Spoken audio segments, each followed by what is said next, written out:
honey. Yo guys, it's Morgz, and today what we have is my updated gaming setup tour for June 2016. Now in this video I'm going to be giving you guys an in-depth look at my gaming desk and also going to be talking about everything in the desk. In my previous setup video I gave you a tour of the entire room. If you want to watch that one and see the actual room, then I'll leave a link in the description, but this one will be focused just on the actual desk and what I use on a daily basis. A few things to cover just before we get into the setup. Number one is about that Mac there, and before I get absolutely roasted in the comments, I thought I will explain about what I actually use that for. Now that side of the desk is not to use for gaming. This side is my gaming side. That side is not, because Macs aren't the best for gaming, and I'll admit it. Basically, what I actually use this Mac for is most of my YouTube stuff, so that is editing, Photoshop, Final Cut, all that stuff, and I really like some of the software available on the Mac, so that is why I use it. So another question you may be asking is, why are you doing another gaming setup tour? That is basically just because a lot has changed since last time, and I mean a lot has changed. If you go back and watch my last setup tour, you will see that a lot has changed, and also this is very highly requested. So basically today I'm going to be taking you through it all,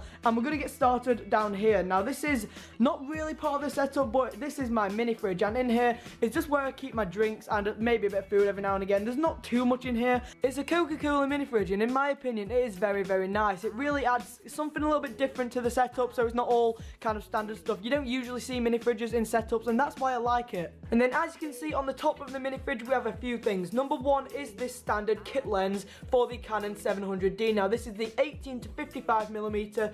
It's a pretty decent lens, but I recently upgraded, and that is the one that's currently on my camera, so this one I don't really use that much. Next here we have a portable charger. This thing is brilliant. It's got two USB ports. I take it with me basically wherever I go, just for extra charge on my phone and stuff like that. And yeah, I really like this charger. And here we have my main Xbox controller. This is my Xbox One Elite controller. Now I got this when I used to game a lot on Call of Duty. I don't do that too much anymore, but this thing is still an absolute tank. I love this controller. So nice in the hand. The grips on the back are brilliant. And then just above the mini fridge we have where I hang my headphones, and as you can see, 3 hangers, 3 different sets of headphones. They all have their own responsibilities and they're all made for their own thing. Down here is my Beats by Dre Studios. Now these things are awesome. I really like these. I use these for everything. I use these for when I'm on my computer, when I'm listening to music, when I'm editing. These things are just brilliant. I've had these for ages and I love them. Above that we have my Xbox One headset. This is the Astro A40s. They are wired.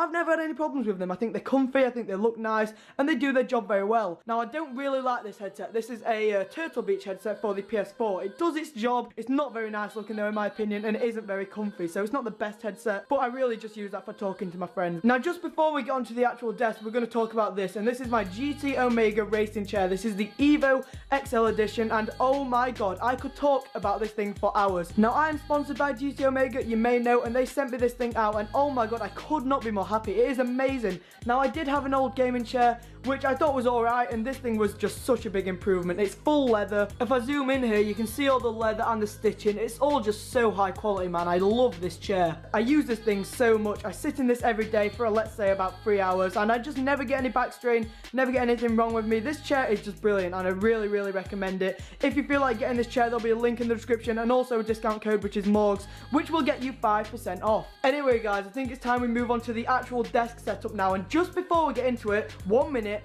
as you can see down here, the cable management is absolutely terrible. Now just hear me out while I explain. The reason the cable management is so bad is because I have 2 houses. I have my mum's house and my dad's house, and certain parts of this setup, like my consoles and often sometimes my computers and stuff like that, I have to transfer between house to house, and I move from house to house very often, so there would be like no point of cable managing this, because I'd have to just break it to actually get the cables that I need to take the stuff from house to house. So you know, I realize it is terrible, but there really isn't much I can do about it. I've tried to hide it as much as I can by putting it in that corner, and there is some stuff underneath the desk and behind that is hidden, but that's all really I could do. Anyway, here we have it guys. This is the main desk setup, and here is my Dyson Cool fan. Now this is a pretty decent fan. It is kind of weird looking, you know, I really like it. It looks kind of futuristic and it adds something a little bit different to the setup. The main reason why I like this though is because of the sound. Like this thing is very quiet, so it means that while I'm recording videos I can actually have my fan on and you won't won't be able to hear the background noise, which is ideal. So here at the back is where I keep most of my consoles and of course my PC. We're going to start with the two consoles. We have the Xbox One and the PS4. As you can see, I really do rate both of these consoles. They're both good. If I had to choose which one I prefer, I would probably go with the PS4, but honestly, they're both great. And I use these to talk to my friends, play with my friends. I've got FIFA for both of these, a few Call of Duties and stuff like that. I really just do enjoy these consoles. Here we have my gaming PC. Now, this thing is a very good PC. In my last setup tour, I said that this thing was full of viruses and I didn't really use it that much. I cleared that. But yeah, this PC runs very well and it does its job completely. I do all my gaming on this thing. Most of my hardcore gaming, I wouldn't say I'm like a hardcore gamer, but when I play stuff like CS and games like that, I always do it on my PC. In terms of the actual specs, I'm not too sure, guys. I bought it quite a while ago, so I don't know the specs. But yeah, when I do feel like gaming, I always do it on my PC just because it runs very well. There's rarely any lag, and I really do rate this PC. Now, as you can see on the top of the PC, there is my two PS4 controllers. This one is by far my favorite. This is a carbon fiber PS4 controller. I really like this one, and this is one that I use for like FPS games and shooters because I've got grips on the thumbsticks and grips on the sides. Now, you may be wondering, how do I actually record my PS4 and Xbox One screen? Now, I use the standard Elgato, which is back there. I don't use the newer ones because the standard one is fine for me. As well, back there is a HDMI splitter so that I can connect both of them to just one HDMI port. And now what we're going to do is move on to my monitor. Now, this one here is a BenQ monitor, and the reason why I like this monitor is it is height adjustable. Now, what this means is that I can actually match up the height to my Mac like that. So as you can see, it matches up. The only problem with this is it does not match up at the bottom, but you know, the fact that we've got it matching up at the top is alright for me. I looked around to see if there was one which would match up correctly, but there wasn't. This was the closest I could get. And anyway, I really do like this monitor. It's a BenQ gaming monitor. It's pretty good. It's fast, responsive. I think it's 1 millisecond, so you know, that is basically as good as you can get. And then down here is my keyboard. This is the Razer Blackwidow Chroma. I recently got this, I'd say a couple of months ago, and I really do like it. It's reasonably quiet. It's mechanical. LEDs are all changeable. I'm yet to buy a Corsair keyboard, so I should probably get one of them and see if it's any better, but for now, this keyboard is fine for me. And then here we have my mouse, which I use for my PC back there. This is the Logitech MX Master, I believe. Don't quote me on that, but yeah, this mouse is very nice. It fits around my hand very nicely, very comfortable. And then here we have the most debatable part of the setup. You guys probably hate me for having a Mac already, but I did explain why I have this. This is brand new, by the way. If you watched my YouTube with Life video, I assume you remember me saying that I got a new Mac. This is it right here. Basically, it looks the same as my old one, but the main thing that's changed is the specs. Now, let me quickly read out the specs for this thing. It has 16 GB of RAM. It has a 2 TB Fusion drive, 3.3 GHz, and it also has an i7 processor. So this thing is basically one of the best Macs you can get. Now this, I've only had it for like I think 3-4 days now, and it's honestly been insane. The upload speed on this thing is just brilliant. The editing is clean, and it also has a retina display, which means you literally cannot see any pixels. It is beautiful. And then down here we have the Apple keyboard. This thing is shocking for gaming, not very good, but for typing up and doing everything that I need for my Mac, it is brilliant. It's silent, it's pretty comfortable, and it's very small and easy to access. However, if you want to game with this thing, then no, don't do it. It is not good for gaming. And now here we have my mouse, and this is by far my favorite mouse I've ever bought. This is a Mionix Naos 8200, and this thing is an absolute beast. I would recommend this to everyone, and I'm not being paid to say that. Honestly, this thing is so comfortable, so nice feeling, it's so nice quality, and it's light. It's just brilliant. I just love this mouse, guys. And then back here, if I just grab it, it's currently not plugged in at the moment, but here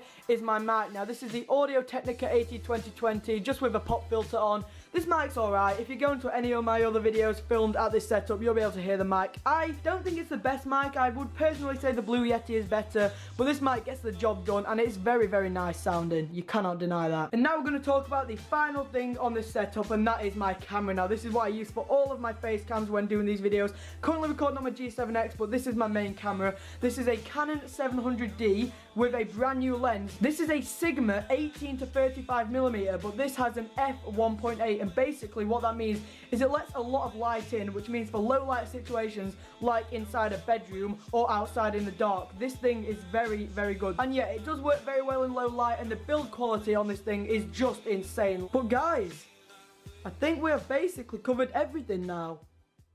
So that is the end of this updated gaming setup tour, and I just want to quickly say, Sorry for how red I am, it's really hot today. But yeah, I really hope you have enjoyed this video. As I said, it was highly requested, so if we could hit 4,000 likes on this video, that would be brilliant. Feel free to leave any suggestions, by the way, in the comment section below if you feel like there's anything I could add to this or change about this. I'll try and read a lot of them, and if there's something good, if you leave a good idea, then I'll try my best to actually do it. And another thing quite a few of you are probably asking is, how did I actually get the money and how did I actually get some of this stuff? Now, I'm not going to speak too much about this, but a lot of the stuff in my setup is strictly just for YouTube. Now, for example, let's say my Mac. Now, I wouldn't have a Mac with those specs if I didn't do YouTube. For example, like, I've got some of the highest specs possible on that Mac, and that is just because I want to get the videos edited for you guys. I'm a YouTuber, and if it means paying more money to make the experience better for you guys, then I'm prepared to do that. In a way, it's like I didn't have to buy a lot of these things, but just because I do YouTube and just because I care about you guys and I care about my videos,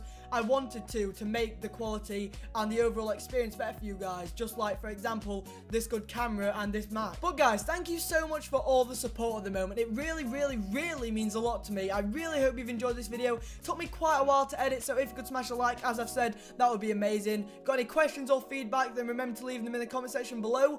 But as always, I've been Morgz, you guys have been awesome, and I'll see you in the next video. Peace out.